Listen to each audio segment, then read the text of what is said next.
So hello and good morning to everyone. My name is Alok Sharma and you are watching 5 in classes. Let's hit the concepts. तो ये Hindi lecture होगा. तो इस lecture में हम लोग स्टार्ट करने जा रहे हैं ग्राफ्स. तो काइनेमेटिक्स में कुछ ग्राफ्स होते हैं, इंपॉर्टेंट ग्राफ्स होते हैं. ग्राफ्स की मदद से हम जैसे कि मतलब ग्राफ तो हमेशा दो क्वांटिटीज के बीच में बनाया जा रहा है. तो दो क्वांटिटीज के बीच में ग्राफ बना के तीसरे क्वांटिटी को निकाल पाएंगे क्या, हम ये चीजें देखते हैं. तो ऐसा ग्राफ हमें चाहिए जिससे ज्यादा से ज्यादा काइनेमेटिक क्वांटिटी हमें पता चल जाए. अगर हम ग्राफ का नॉलेज रखते हैं तो ग्राफ के एरिया से, ग्राफ के स्लोप से या किसी और चीजों से हम पता कर सकते हैं कि बाकी काइनेमेटिक क्वांटिटीज कैसी हैं, कैसे चेंज हो रही हैं, ये सारी बातें कैसे पता कर सकते हैं. तो यही हम लोग देखने जा रहे हैं. ग्राफिकल एनालिसिस में बेसिकली इन काइनेमेटिक्स में ग्राफ किसके किसके बीच बनाया जा सकता है. पहली बात तो ये हुई. अब काइनेमेटिक्स क्वांटिटी हमारे पास क्या क्या है, एक्स वी ए टी, मतलब कि डिस्प्लेसमेंट, वेलोसिटी, एक्सीलरेशन, टाइम, ये सारी चीजें हैं हमारे पास. तो हमारे पास ग्राफ क्या क्या बन सकते हैं. इंपॉर्टेंट ग्राफ्स हैं position time, velocity time, acceleration time. ये तीन ग्राफ इंपॉर्टेंट है जो कि हम लोग पढ़ने वाले हैं. इसके अलावा ग्राफ तो यार एक्स और वी के बीच भी बना सकते हैं, वी ए के बीच भी बना सकते हैं, एक्स ए के बीच भी, मतलब जितने भी कॉम्बिनेशन बन सकते हैं दो दो के, उतने ग्राफ्स बन सकते हैं. बनने को तो बन सकते हैं, लेकिन हमें ये तीन ग्राफ पढ़ने हैं. ठीक है, ये तीन ग्राफ पढ़ने हैं. और उसमें भी कौन सा सबसे ज्यादा इंपॉर्टेंट है, वीटी का. अब क्यों इंपॉर्टेंट है ये जब हम लोग ग्राफ एनालिसिस कर रहे होंगे तो आपको समझ में आएगा. ठीक है, तो चलो स्टार्ट करते हैं. अच्छा, इसके पहले थोड़ा सा हमें मैथमेटिक्स थोड़ा रिवाइज कर लेते हैं. मैथ्स तो हमने पढ़ा है वैसे, लेकिन थोड़ा सा रिवीजन करेंगे ताकि ये बात क्लियर हो पाए कि हम लोग ग्राफ एनालिसिस में करने के वाले हैं. ठीक है. अच्छा, तो मुझे ये बताओ डिफरेंशिएशन क्या होता था. डिफरेंशिएशन पता है ना. डिफरेंशिएशन मतलब कि जैसे x का डिफरेंशिएशन मुझे करना है तो ये क्या हो जाएगा, dx हो जाएगा. राइट, x का डिफरेंशिएशन dx होता था ना. और मुझे ये बताओ कि डिफरेंशिएशन और इंटीग्रेशन ये दोनों तो एक दूसरे के जस्ट इनवर्स थे ना, जस्ट अपोजिट. मतलब कि डिफरेंशिएशन जैसे कि एक्स स्क्वायर का डिफरेंशिएशन क्या होता है, 2x होता है. तो 2x का इंटीग्रेशन एक्स स्क्वायर हो जाएगा. जस्ट अपोजिट होते थे एक दूसरे के. तो वैसे ही अगर x का डिफरेंशिएशन dx है तो अगर dx को मैं इंटीग्रेट कर दूं ना तो मुझे वापस से x मिल जाएगा. समझ में आती है बात, ये बात ध्यान में रखनी. अच्छा, इसके अलावा वेलोसिटी क्या होता था, डिस्प्लेसमेंट डिवाइडेड बाय टाइम. यही होता था ना, डिस्प्लेसमेंट डिवाइडेड बाय टाइम. अब ये बताओ अगर वेलोसिटी इंस्टेंटेनियस की बात की जाए, इंस्टेंटेनियस केस में अगर आपको याद हो तो मैंने बताया था कि टाइम जो होता था, जैसे कि यहाँ पे नॉर्मली तो ये क्या होता है, delta x by delta T होता है. लेकिन अगर ये डेल्टा टी बिल्कुल ही छोटा हो, बिल्कुल एकदम डिफरेंशियल हो जाए, बहुत ज्यादा छोटा हो जाए डेल्टा टी, तो उस केस में ये टेंडिंग टू जीरो हो जाएगा. और हम लोग क्या लिख सकते हैं, dx डिवाइडेड बाई dt लिख सकते हैं. फिर dt तो डिफरेंशियल एलिमेंट है ना, और डिफरेंशियल एलिमेंट तो बहुत ही छोटा होता है. मतलब कोई भी पॉजिटिव नंबर इस dt से बड़ा ही होगा. समझ में आती है बात. तो ये इंस्टेंटेनियस वेलोसिटी निकालने के लिए dx बाई dt निकालते हैं. ठीक है. और वैसे ही अगर मैं एक्सीलरेशन इंस्टेंटेनियस लिखना चाहूं तो वो तो change in velocity divided by change in time होता था, जिसमें चेंज इन टाइम को अगर मैं जीरो की तरफ, ये टेंडिंग टू जीरो हो जाए, उस केस में मैं क्या लिख सकता हूँ, dv बाई dt लिख सकता हूँ. करेक्ट, dv बाई dt लिख सकता हूँ, है ना. तो ये बात अपने को समझ में आ गई. ये दो बातें हो गई. अब मुझे ये बताओ, अब एक चीज मैं बहुत बढ़िया चीज करने वाला हूँ, यहाँ पे कर दूं. अच्छा देखो, अब इस रिलेशन में देखना, v is equal to D X by D T. क्या इस रिलेशन को मैं ऐसे लिख सकता हूँ, dx is equal to v dt. क्या ऐसे लिख सकते हैं, कैसे लिख सकते हैं. अब अगर मैं इसमें दोनों साइड पे इंटीग्रेशन ले लूं तो ये dx का इंटीग्रेशन क्या होता है, x होता है. तो मैंने यहाँ x लिख लिया, x is equal to integration of v dt. मतलब कि v dt को अगर मैं इंटीग्रेट कर दूं तो मेरे को डिस्प्लेसमेंट मिल जाएगा. ठीक है, v dt को अगर इंटीग्रेट कर दिया जाए तो डिस्प्लेसमेंट मिल जाएगा. अब ये पहली बात इंटीग्रेशन, ये dx बाई dt, ये सब क्या है, ये सब बातें भी फिर से अभी डिस्कस करते हैं, एक बार फिर से डिस्कस करते हैं. लेकिन उसके पहले ये वाला भी देख लेते हैं एक बार कि dv by dt is equal to a है, तो मैं ऐसे लिख सकता हूँ dv is equal to a dt, ये लिख सकता हूँ। दोनों को इंटीग्रेट कर दिया अगर मैंने, तो v is equal to integration of a dt मिलता है। दैट मीन्स कि a dt का इंटीग्रेशन वेलोसिटी दे देगा। अच्छा, ये बातें नोट कर लो, ये बातें फटाफट नोट करो, फिर मैं बढ़िया सी बात बताता हूं।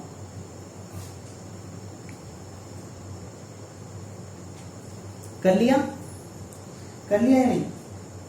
अच्छा चलो, स्टॉप करके कर लिया करो यार, है ना।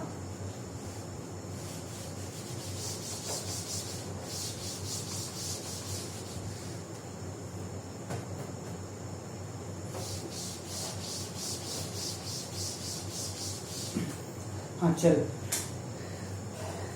अच्छा, अगर मेरे पास कोई ग्राफ हो ऐसे, ये x है, ये y है, अगर एक ऐसा सा ग्राफ है, ठीक है, तो तुम्हें अगर याद हो, ढंग से याद हो, तो ये जो होता था ये फंक्शन ऑफ x ही तो है, which is equal to y है, y is function of x। और ये कर्व जो है कि फंक्शन ऑफ x के हिसाब से ना, कि एक x पे y की वैल्यू क्या थी, x को आगे बढ़ाया तो y की वैल्यू कैसे कैसे चेंज कर दी थी, उस हिसाब से ये कर्व प्लॉट होता है। अब ये कर्व ऐसा ही होगा, जरूरी नहीं कैसा भी हो सकता है, ये बस एग्जांपल के लिए ले लिया, ठीक है।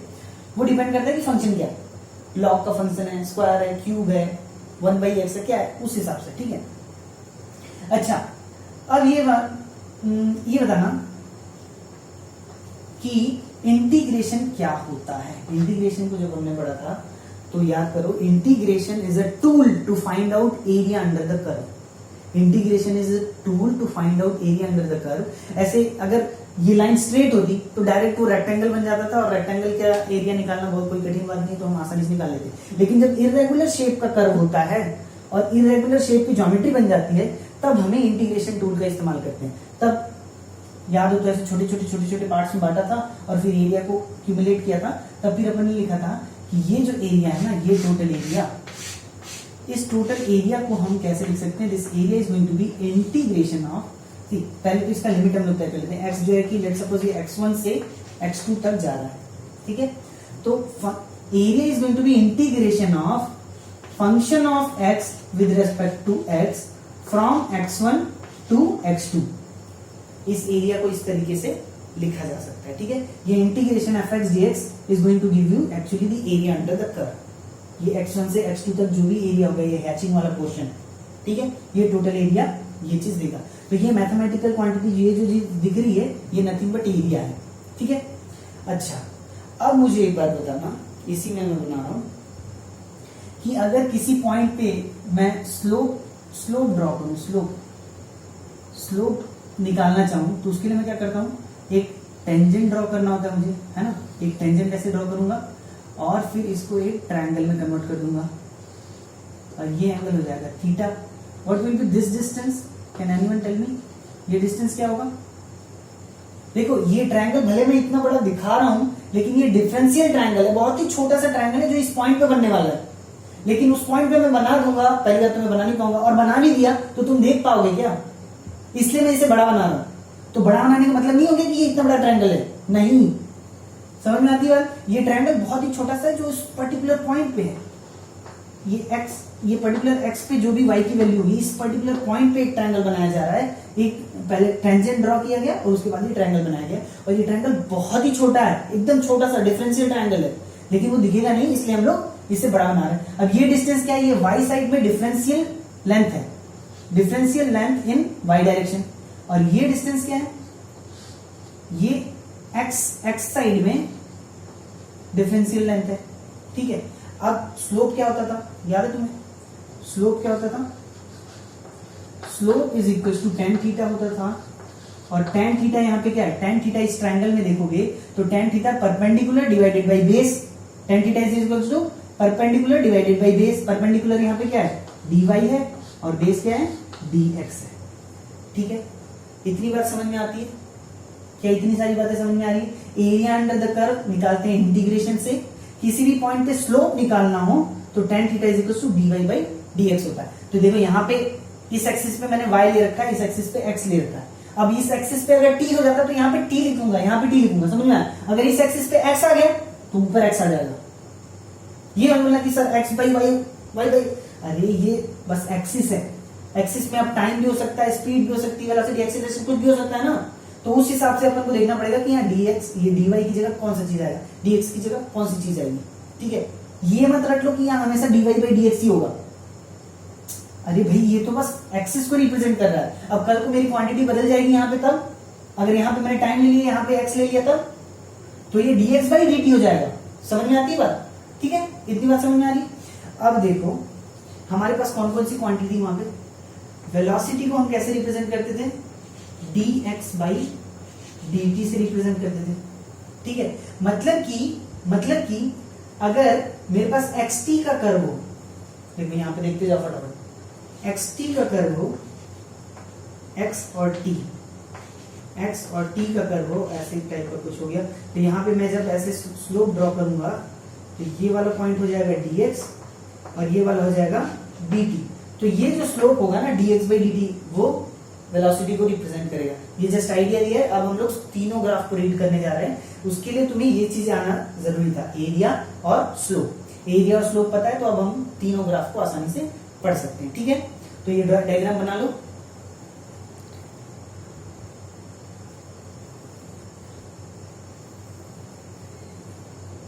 हो गया? ठीक है, मैं रब कर रहा हूं।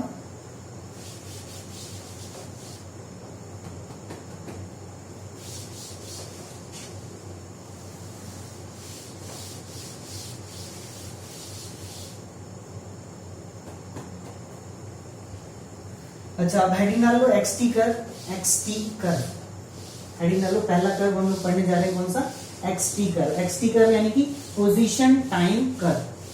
पोजीशन टाइम मतलब कि एक्चुअली कोई सा पार्टिकल है जो मूव कर रहा है और वो समय के साथ अपना पोजीशन चेंज कर रहा है। तो पोजीशन चेंज कैसे कैसे कर रहा है वही चीज देखने वाले हैं हम लोग। ठीक है, अब मान लो एक बात बताओ, अगर कोई बॉडी रेस्ट पे है, देखो xt कर, हेडिंग डालना है तुम्हें xt कर और पूरा लिखो पोजीशन टाइम कर, यहाँ पे लिखना पूरा पोजीशन टाइम कर। ठीक है, तो ये पहला कर्व हम लोग पढ़ने जा रहे हैं xt कर। तो xt कर्व में y एक्सिस में हम लोग क्या लेंगे और x एक्सिस में हम लोग क्या लेंगे। y में ले रहे हैं x और x एक्सिस में ले रहे हैं टाइम, कि टाइम आगे बढ़ता जा रहा है तो पोजीशन कैसा है। तो मान लो एक पार्टिकल इनिशियली जीरो डिस्प्लेसमेंट पे था और टाइम के साथ कुछ ऐसे मूवमेंट करता है, कोई सा भी मूवमेंट है, हमें नहीं मानना। ठीक है, तो मुझे ये बताना, अगर मैं इस पॉइंट पे स्लोप निकालूं, इस पॉइंट पे किसी भी एक t पे स्लोप निकालता हूं, तो स्लोप निकालने के लिए क्या करना पड़ता है मुझे, स्लोप निकालने के लिए एक टेंजेंट ड्रॉ करूंगा और फिर उसके बाद एक ट्रायंगल बना लूंगा यहाँ पर। अब ट्रायंगल बनाने के बाद this is theta, what will be this length, dy। बोलो dy, किसने बोला dy? अभी इतनी बार बता, ये जो है कि ये डिफरेंशियल लेंथ होगा इस एक्सिस का, इस एक्सिस में क्या x है, इसलिए कह रहा हूं रटना नहीं है y को, y x, ये रटना नहीं है x और ये तो पोजीशन तो चेंज हो सकता है ना। अभी ये डिस्प्लेसमेंट आ गया y एक्सिस पे, तो ये क्या हो जाएगा, ये होने वाला है dx और ये लेंथ क्या हो जाएगी इस एक्सिस पे, कौन सा है t, तो ये हो गया dt। ठीक है, तो अब tan थीटा को मैं कैसे लिख सकता हूं मुझे बताओ, tan theta is equals to dx divided by dt। अरे dx डिवाइडेड बाई dt, क्या dx डिवाइडेड बाई dt को हम लोग जानते हैं, पहले देखा हुआ सा लगता है नहीं। dx डिस्प्लेसमेंट बाई टाइम, वो भी टाइम जब बहुत ही छोटा है, डिफरेंशियल टाइम, मतलब कि ये तो हमें वेलोसिटी इंस्टेंटेनियस दे रहा है। ये बात समझ में आ रही है, ये तो हमें इंस्टेंटेनियस वेलोसिटी दे रहा है ना, है कि नहीं। और अगर मैं एरिया निकालूं तो क्या हो जाएगा, ये एरिया ऐसे करके निकालूंगा ना, तो एरिया निकलेगा, तो ये function of t is equal to x है। ओके, तो एरिया अगर मैं निकालूं इस कर्व का, तो वो बनेगा integration of function of t dt, a function of time D time. Actually में मैंने ये क्यों बताया है, क्योंकि देखो ये चीज का ना फिजिकली कोई मीनिंग नहीं, तो इस कर्व में, इस पर्टिकुलर कर्व में एरिया अंडर द कर्व का कोई फिजिकल सिग्निफिकेंस नहीं है। लेकिन किसी भी पॉइंट पे अगर मैं स्लोप लेता हूं तो वो मुझे उस पर्टिकुलर टाइम का क्या दे देगा, इंस्टेंटेनियस वेलोसिटी दे देगा। तो xt कर्व की फाइंडिंग क्या है, इंपॉर्टेंट पॉइंट क्या है कि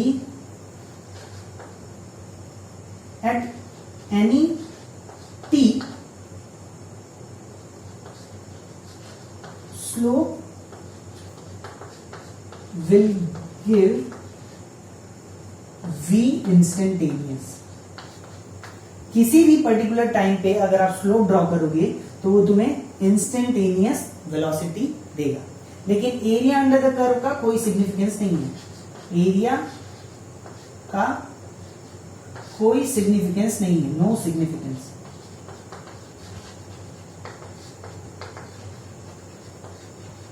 ठीक है, एरिया अंडर द कर्व का कोई सिग्निफिकेंस नहीं है। ठीक है, ये बात नोट कर लो, फटाफट आगे बढ़ते हैं, वीटी कर्व में बढ़ते हैं, चलो कर लो।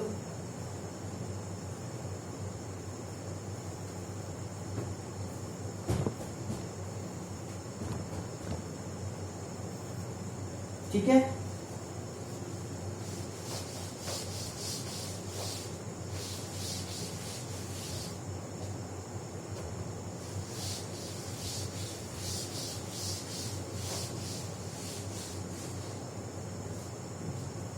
चलो हेडिंग डालो वीटी कर्व। वीटी कर्व सिर्फ लिखना है या फिर हमें आगे भी लिखना है velocity time graph, velocity time graph. तो अब देखते हैं इस पे, अब एक्स एक्सिस पे क्या लेंगे, वाई एक्सिस पे क्या लेंगे। एक्स एक्सिस पे हमेशा हम टाइम ले लेंगे, वाई एक्सिस पे हम ले लेंगे वेलोसिटी। ठीक है, अब चलो कुछ भी कर्व ले लिया यार, कुछ भी कर्व ले लिया। ये ऐसा मैं इसलिए ड्रॉ करता हूँ क्योंकि यहाँ पे स्लोप बनाने में ना, टेंजेंट बनाने में आसान होता है। वो तो अगर ऐसा भी हो सकता था, फिर टेंजेंट हमारा ऐसा बनता, फिर इस तरीके से मुझे टेन थीटा लेना पड़ता, फिर तुम्हें बताना पड़ता है कि थीटा ये नहीं होता था, फिर थीटा हो जाता, यहाँ से नाप के थीटा ये हो जाता, 90 से ऊपर हो जाता, फिर नेगेटिव क्वांटिटी आती। वो सब बातें अपन क्वेश्चन में समझेंगे। ठीक है, अभी क्या है कि आसानी से पहले समझ लेते कि कॉन्सेप्ट क्या है। ठीक है, अच्छा ये बताओ, हाँ लेट्स सपोज ये टाइम t1 से t2 तक जा रहा है। ठीक है, अब मुझे बताओ कि ये एरिया क्या होगी। ये एरिया जो दिख रही है ना, ये एरिया को मैं कैसे लिख सकता हूं। ये असल में फंक्शन ऑफ टी है, और ये टी है, फंक्शन ऑफ टी है। वेलोसिटी जो है फंक्शन ऑफ टाइम है, वही तो function of time is nothing but क्या है, v है। ठीक है, तो एरिया को मैं कैसे लिख सकता हूं, area is equals to integration of function of time multiplied with dt। Right, ऐसे लिख सकते थे नहीं। और टाइम कहां से कहां तक वेरी कर रहा है, t1 से t2। अच्छा, f ऑफ t यहाँ पे क्या है, वेलोसिटी है। f ऑफ t यहाँ पे क्या है, वेलोसिटी है। तो मैं लिख देता हूं integration v dt from t1 to t2। अब तुम पीछे के पेजेस में जाओ और मुझे बताओ कि integration v dt t1 to t2 ये आखिर कौन सी क्वांटिटी होती है। जल्दी बताओ ये क्या होती है, यही तो होता था क्या, डिस्प्लेसमेंट x। तो इसमें इंटीग्रेशन से कुछ हमें क्वांटिटी मिल रही है, सिग्निफिकेंस है। और वैसे ही उसी तरीके से अगर मैं किसी पॉइंट पे स्लोप निकाल लूं यहां ऐसे करके, ये हो गया थीटा, ये क्या होगा मुझे बताना, dy मत बोलना फिर से, क्या ये इस बार ये है dv, और ये क्या है मुझे बताओ, ये क्या है dt। ठीक है, तो स्लोप के बारे में अगर मैं लिखूं, slope is equals to tan theta is equals to dv by dt। अरे dv बाई dt ये तो कुछ जाना पहचाना दिखता है नहीं दिखता है। dv बाई dt ही तो क्या होता था, एक्सीलरेशन होता था, अगर तुम्हें याद हो। तो स्लोप जो है कि हमें क्या देने वाला है, एक्सीलरेशन, और एरिया अंडर द कर्व हमें क्या देने वाला है, इंटीग्रेशन v dt, मतलब कि एरिया अंडर द कर्व क्या देने वाला है, डिस्प्लेसमेंट। ठीक है, तो इसमें दो फाइंडिंग्स आ गई। पहली फाइंडिंग ये कि slope will give you tell me acceleration, and second point हो गया कि area under the curve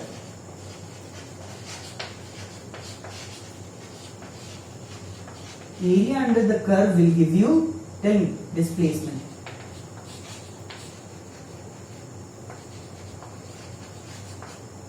area under the curve will give you displacement. ये कभी कभी डिस्टेंस भी देता है। अब डिस्टेंस कैसे देता है, डिस्प्लेसमेंट कैसे देता है, वो सब हम लोग जब क्वेश्चन बनाएंगे तो उस पर हम लोग थोड़ा सा ध्यान देंगे, ठीक है, कि डिस्प्लेसमेंट कैसे देता है और डिस्टेंस कैसे देता है। तो डिस्टेंस भी देता है, डिस्प्लेसमेंट भी देता है, थोड़ा सा बुद्धि लगाना पड़ता है, फिर वो हमें मिल जाता है, ठीक है।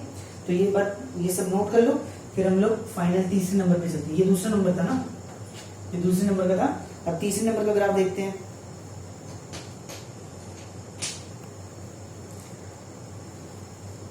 हो गया, रब कर दो। अच्छा, रब कर रहा हूं, ठीक है।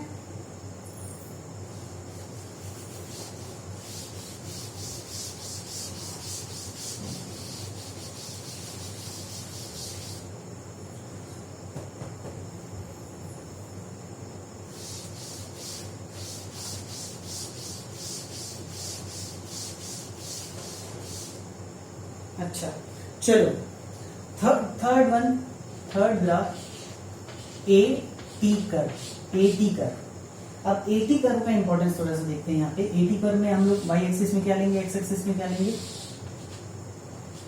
वाई एक्सिस में हम लोग एक्सीलरेशन ले लेंगे, एक्स एक्सिस में टाइम ले लेंगे। कर्व कुछ ऐसा सा बना दिया, ठीक है। अब ये T1 से स्टार्ट हो रहा है और T2 तक जा रहा है, ठीक है। तो सेम चीज बताओ मुझे, क्या क्या हो जाएगा। ये एरिया क्या होगा, ये area A is going to be integration of F of T D T from T1 to T2, right.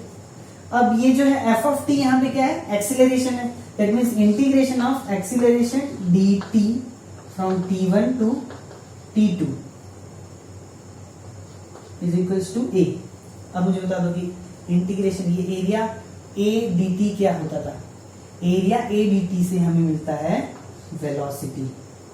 क्या मिलती है हमें, वेलोसिटी मिलती है, ठीक है। तो एरिया अंडर द कर्व का तो सिग्निफिकेंस समझ में आ गया।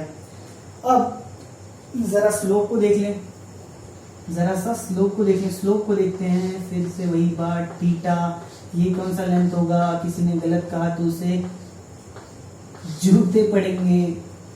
बताओ ये क्या होगा, डी ए, और ये हो जाएगा डी टी। तो मुझे बता दो स्लोप क्या होगा, लिख लो कॉपी में फटाफट और फिर मिलाना। tan theta is going to be D A divided by D T, ठीक है। अब D A divided by D T आप कई सारी किताबों में देखोगे ना, तो इसका कोई मीनिंग नहीं है। सच बताएं तो मतलब अभी तक की 12th क्लास तक की स्टडी में इसको सिग्निफिकेंट नहीं माना गया, तो इसे नेग्लेक्ट कर लेते हैं। कई सारी किताबों में लिखता है कि इसका कोई मतलब ही नहीं है, फिजिकल सिग्निफिकेंस है ही नहीं, ऐसा कई सारी किताबों में बताता है। लेकिन असल में D A by D T, आप इंजीनियरिंग में पहुंचेंगे तो फिर वहां पे जाके पता चलता है कि rate change of acceleration with respect to time is jerk. इसको जर्क का नाम दिया गया है, हालांकि ये आपके कोर्स आउट ऑफ कोर्स है। जर्क मतलब क्या, अब ये तुम समझना चाहो ना, देखो अब वेलोसिटी के बारे में थोड़ा सा जनरल टॉपिक पे बात करें। देखो वेलोसिटी जब जीरो होता है ना, तो बॉडी रेस्ट पे होती है ना। अब क्या हो सकता है कि वेलोसिटी कांस्टेंट हो। अगर वेलोसिटी कांस्टेंट होता है तो उसे हम कहते हैं यूनिफॉर्म मोशन। क्या कहते हैं, यूनिफॉर्म मोशन, ठीक है। अब ये हो सकता है कि वेलोसिटी जीरो नहीं है, लेकिन वो वेरिएबल है, चेंज भी हो रही है। वेलोसिटी वेरिएबल है, चेंज हो रही है। तो जब वेलोसिटी वेरिएबल होती है, दैट मींस कि change in velocity with respect to time ये जीरो नहीं होता है। जब यहाँ पे वेलोसिटी कांस्टेंट है ना, तो dv बाई dt जो होगा वो हो जाएगा जीरो। जब वेलोसिटी कांस्टेंट है तो dv क्या हो जाएगा, dv तो जीरो हो जाएगा ना। dv क्या रिप्रेजेंट करता है, चेंज इन वेलोसिटी।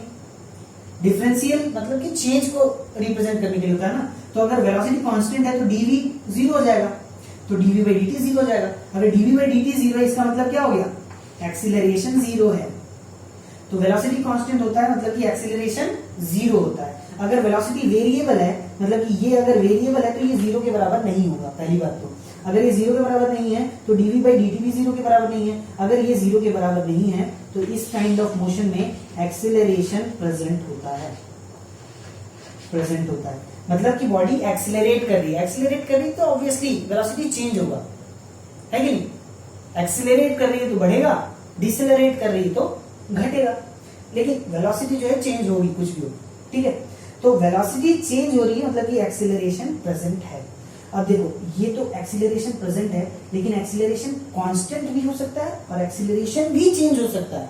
तो एक्सीलरेशन अगर कांस्टेंट है, अब इसके बाद अगर एक्सीलरेशन कांस्टेंट है तो उसे कहते हैं कांस्टेंट एक्सीलरेशन मोशन, या फिर कांस्टेंट यूनिफॉर्मली एक्सीलरेटेड मोशन, या कांस्टेंट एक्सीलरेशन मोशन।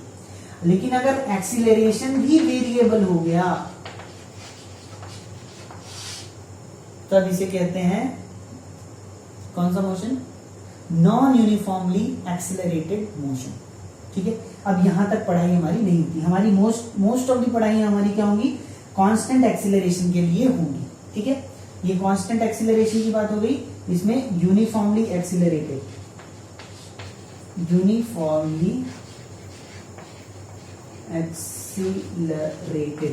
पूरा लिख लेना, और यहाँ पे नॉन यूनिफॉर्मली एक्सीलरेटेड मोशन, ठीक है? ये बात समझ में आ गई? हाँ, तो जब एक्सीलरेशन भी चेंज हो रहा है मतलब कि डीए बाई डी टी 0 नहीं है, यहाँ पे क्या तुम्हें डीए बाई डी टी 0 नजर आता है? डीए क्या 0 नजर आ रहा है? नहीं आ रहा है ना? तो डीए बाई डी टी जब 0 नहीं है तो उसको कहते हैं जर्क। तो तुम ऐसे थोड़ा सा अगर तुम्हें फील चाहिए इस जर्क का ना, तो कभी ना बाइक चला रहे होगे ना, तो सडन से मतलब कोई पीछे बैठा हो और तुम सडन से एक्सीलरेट करना, गाड़ी चालू किए और सडन एक्सीलरेट करना, तो पीछे वाले को ना जर्क के बारे में पता चल जाएगा। समझ में आ रही बात? धीरे धीरे हम लोग क्यों एक्सीलरेटर बढ़ाना सिखाते हैं? ताकि मोशन यूनिफॉर्मली एक्सीलरेटेड हो। यूनिफॉर्म एक्सीलरेशन होगा तो कोई जर्क प्रोड्यूस नहीं होगा और पीछे बैठा आदमी ना पीछे बैठा रहेगा, वो गाड़ी से नीचे नहीं जाएगा। समझ में आ रही बात? अगर सडन एक्सीलरेशन आप देते हो तो या तो आप भी गिरोगे, लेकिन पक्का है पीछे कोई बैठा है तो वो तो पक्का गिरेगा, ठीक है? और कांस्टेंट वेलोसिटी जान ही रहो कि एक बार थोड़ा सा एक्सीलरेट कर लिया, उसके बाद रोका हुआ है तो गाड़ी क्या हो जाती है? फिर एक यूनिफॉर्म वेलोसिटी से चलने लगती है जब तक ब्रेक ना लगाओ या कम एक्सीलरेट ना करो, है ना? तो ये सब बातें, ये सब मतलब जितनी भी ये इंपॉर्टेंट है, ये थोड़ा सा अलग से प्रेम से किसी जगह पे लिख लेना कि वेलोसिटी 0 है तो रेस्ट कंडीशन, वेलोसिटी कांस्टेंट होगी तो एक्सीलरेशन 0 होगा। इसी को यूनिफॉर्म मोशन भी कहते हैं। अब नॉन यूनिफॉर्म मोशन, देखो ये वेलोसिटी जैसे ही वेरिएबल होगी ना तो इसे नॉन यूनिफॉर्म मोशन कहते हैं। नॉन यूनिफॉर्म मोशन लिखते जाओ। नॉन यूनिफॉर्म मोशन मतलब वेलोसिटी वेरिएबल है और dv बाई dt अब 0 नहीं होगा। 0 नहीं हुआ मतलब कि एक्सीलरेशन प्रेजेंट है, क्योंकि dv बाई dt ही तो एक्सीलरेशन होता था, तो एक्सीलरेशन प्रेजेंट है। अब एक्सीलरेशन प्रेजेंट है वो भी कांस्टेंट या वेरिएबल हो सकता है। अगर एक्सीलरेशन कांस्टेंट हो गया तो यूनिफॉर्मली एक्सीलरेटेड मोशन हो गया, और एक्सीलरेशन अगर वेरिएबल है तो नॉन यूनिफॉर्मली एक्सीलरेटेड मोशन हो गया। और ये एक्सीलरेशन वेरिएबल होने का मतलब क्या हो गया? जर्क प्रेजेंट होना, और जर्क प्रेजेंट होता है तो सब गड़बड़ होती है, इसलिए हम लोग यहीं तक जाते हैं और ज्यादा से ज्यादा हमारी स्टडी कांस्टेंट एक्सीलरेशन वाली होगी, ठीक है? तो आज की क्लास यहीं तक है, और नेक्स्ट क्लास में अब हम लोग इससे रिलेटेड काफी सारे क्वेश्चन करने की कोशिश करेंगे। देखते हैं, प्रीवियस ईयर क्वेश्चंस भी उठाएंगे, एससी वर्मा से भी क्वेश्चन उठाएंगे और सारे क्वेश्चन लगाएंगे, ठीक है? तो पढ़ते रहिए ध्यान से, और फिर मिलते हैं अगले क्लास में। और बढ़िया से अगर वीडियो पसंद आ रहा है तो थोड़ा सा कमेंट करके मेरे को बताइए, लाइक कीजिए, दोस्तों के साथ शेयर कीजिए, और मिलते हैं फिर बाद में। Okay, bye bye, take care, good night.